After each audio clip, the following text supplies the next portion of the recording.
And one of the questions that they asked that I'm pleased to share with you and your audience, why now when it comes to a resolution? We're all familiar, or many of us, people talking about know your why or remember your why.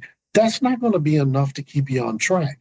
The why now might keep you on track about diet, exercise, mindfulness, yoga, meditation, journaling, because I put a goal down somewhere. Now, why did I decide to focus on these one or more issues that I want to work on in 2026?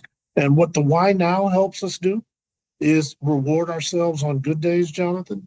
What the why now helps us do is to, on the bad days, remember that this is not a one-day resolution. This is a year resolution. And sometimes just sitting still is not a bad thing. It's being kinder. And on the blah days, we have the encouragement of knowing that, the truth be told, if I could just be a little bit better tomorrow than I was yesterday, I'm still on track, even if I'm not moving as swiftly as I think I want to on the journey.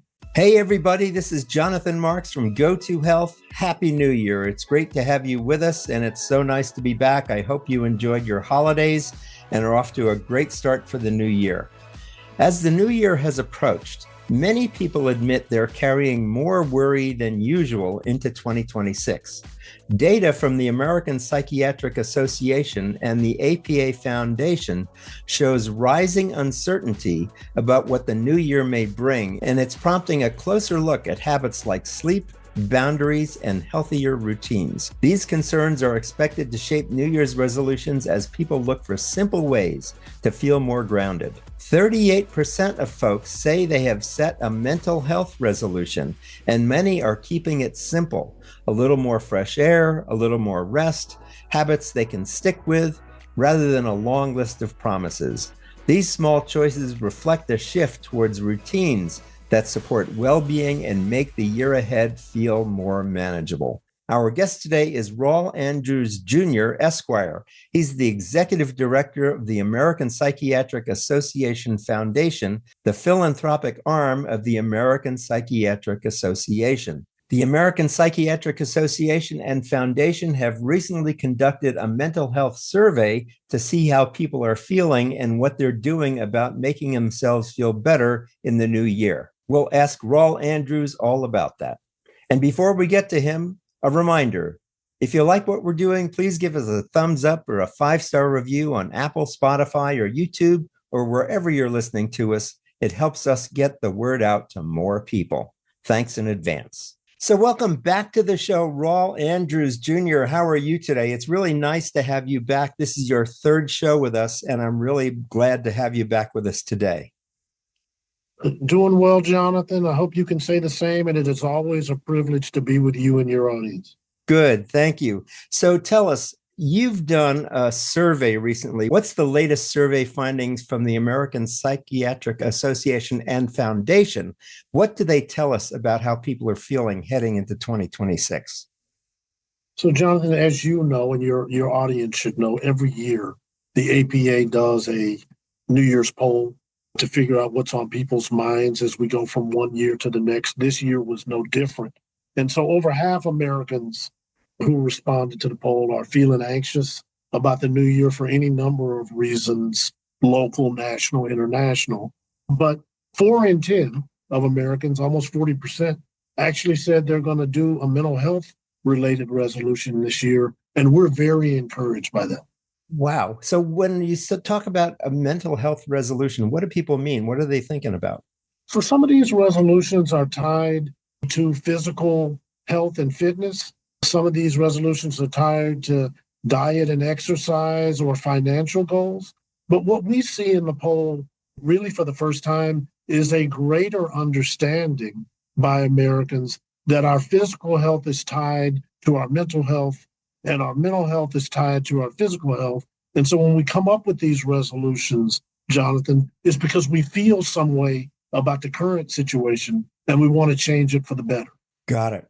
So what are some everyday habits that people are thinking about to manage stress or whatever distress they're having?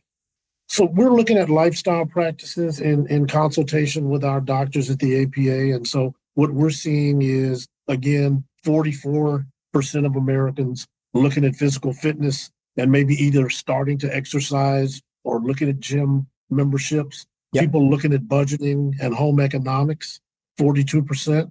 And so how are we doing about budgeting? Are we writing things down? Are we keeping track of our spending on and offline? Those kind of things. And so the doctors, again, leading us here, when we look at these habits, sleep is the number one thing that keeps popping up. People just aren't able to get, or they're not getting, a good night's sleep. And do you have any recommendations for how we can get better night's sleep? Because I'm sure that's a problem for a lot of us. Well, our doctors would tell us something that I think we've known all along, but haven't practiced: everything in moderation. So what that looks like for some of our poll participants is a dry January. What that looks like for other poll participants is better management around social media. For me in particular, I don't do breaking news alerts anymore that just used to pop up on my phone all throughout 2025. The other thing I try to do, and this is on the advice of some of our medical experts here at APA, I try to go silent when I wake up offline, about 10, 15 minutes in the morning and about 10 or 15 minutes before I go to sleep at night. So I'm not waking up feeding anxiety because I'm tied to my phone, but I'm also not going to sleep being burdened that might cause me to be stressed or unduly stressed. But we do recognize in the poll that 3 out of 5 people feel anxious about not having connection to their phone. Again, everything in moderation. Wow. I think you hit an important point there, which is about feeding our anxiety. So I think we need to work on not feeding that. If somebody gets off track, do the psychiatrists in your organization have recommendations for how somebody can stay motivated or get back on track? Yes. And one of the questions that they asked that I'm pleased to share with you and your audience: why now when it comes to a resolution? We're all familiar, or many of us, people talking about know your why or remember your why. That's not going to be enough to keep you on track. The why now might keep you on track about diet, exercise, mindfulness, yoga, meditation, journaling, because I put a goal down somewhere. Now, why did I decide to focus on these one or more issues that I want to work on in 2026? And what the why now helps us do is reward ourselves on good days, Jonathan. What the why now helps us do is to, on the bad days, remember that this is not a one-day resolution. This is a year resolution. And sometimes just sitting still is not a bad thing. It's being kinder. And on the blah days, we have the encouragement of knowing that, the truth be told, if I could just be a little bit better tomorrow than I was yesterday, I'm still on track, even if I'm not moving as swiftly as I think I want to on the journey. That's great advice. I really like that distinction between knowing your why and then knowing and being in touch with your why now. Thank you. Hey, folks, if you want to learn more, there's a great website, and I've taken a look at this. It's a really beautiful and helpful website. It's called mentalhealthcareworks.org, mentalhealthcareworks.org. So, Rawle, tell us, what is the American Psychiatric Association Foundation? What do you do, and what's different from the American Psychiatric Association? So we are the education and research and outreach arm of the APA. And so we're trying to meet people where they are. And we're one of the few organizations, Jonathan, when we say that we're going to meet people where they are, we actually tell you where we're going to try to meet you. We're going to try to meet you where we live, learn, work, worship, and play. And so we try to make tools, tips, and resources available. Thank you for sharing the mentalhealthcareworks.org website that's available in English and Spanish. That is a free public service campaign that we launched in 2023. And as you know from our prior visits, since 2023, we've reached over 1 billion people, 1 billion with a B. Wow. In the Mental Health Care Works campaign, including our most recent drop around caregiving. There are over 63 million Americans who provide care for a loved one. And we launched Sandra's journey just as we came into the new year. Sandra is a working mother who cares for her elderly father. Mm-hmm. But what she hasn't done while she's taking care of everybody else is made time to take better care of herself. So there's a lot of Sandras and Sams out there, Jonathan. And we think if you go look at those journeys, again, available in English and Spanish on mentalhealthcareworks.org.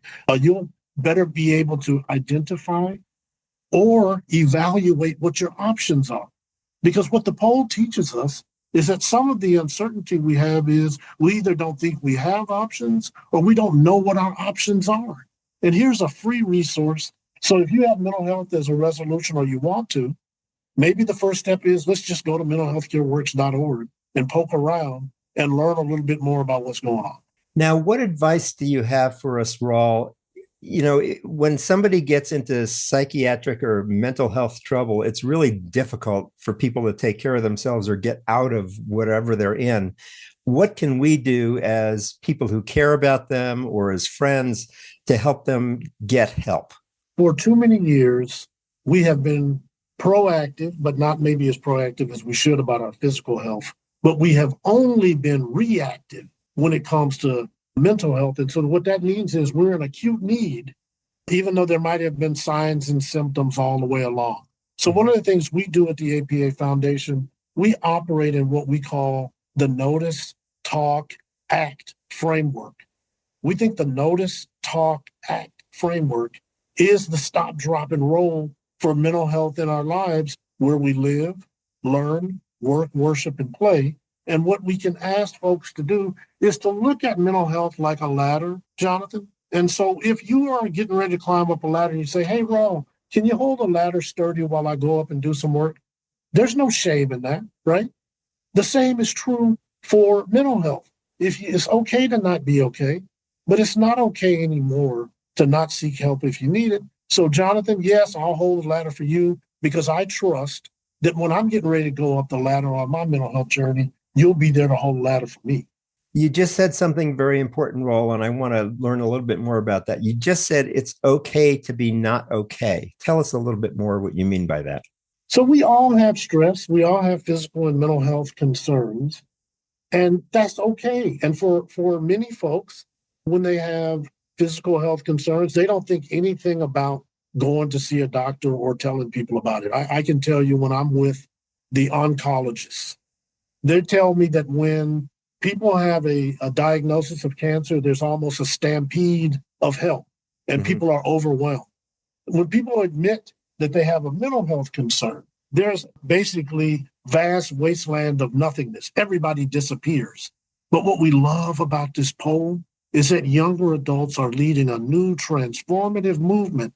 The 18 to 34-year-olds, 58% say they're going to do something about their mental health in the new year. That's in sharp contrast to the only 32% of adults 45 to 64 who feel the same way. So we got to let the youth lead us here, these younger adults, to a better state of mind.